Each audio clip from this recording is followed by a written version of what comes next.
மோசேயை பாருங்க. எகிப்திலிருந்து இஸ்ரவேல் ஜனங்களை கானானை நோக்கி வழிநடத்திக் கொண்டு வரும்போது, அறிவு புகட்ட நல்ல ஆவியை தந்து, பகலிலே மேகத்தூணாகவும், இரவிலே அக்கினி தூணாகவும், உண்பதற்கு மண்ணாகவும், குடிப்பதற்கு தண்ணீரையும், அவர்கள் ஆடைகள் கிழிந்து போகாமலும், கால்கள் கொப்பளித்து போகாமலும், அற்புதமாய், அதிசயமாய் தேவாதி தேவன் பாதுகாத்து வழிநடத்தி வந்தால், இந்த இஸ்ரேல் மக்கள் ஒரு வார்ப்பு கன்றுக்குட்டியை செய்து, எகிப்திலிருந்து எங்கள கூட்டிக் கொண்டு வந்த தெய்வம் இதுதான் என்று சொல்லி வழிபட்டனர்.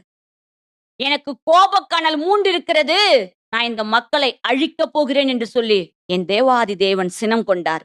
விடுதலை பயணம் 32, 32 வாசித்து பாருங்கள். நீர் இந்த மக்களின் பாவங்களை மன்னியும். இல்லையென்றால், நீர் எழுதின வாழ்வின் நூலிலிருந்து என் பெயரை நீக்கிவிடும் என்று சொல்லி, தடுப்பு சுவராக நின்று ஜெபித்தார். இரக்கமும், பேரிரக்கமும், நீடிய பொறுமையும் உள்ள என் தேவன் இஸ்ரவேல் மக்களை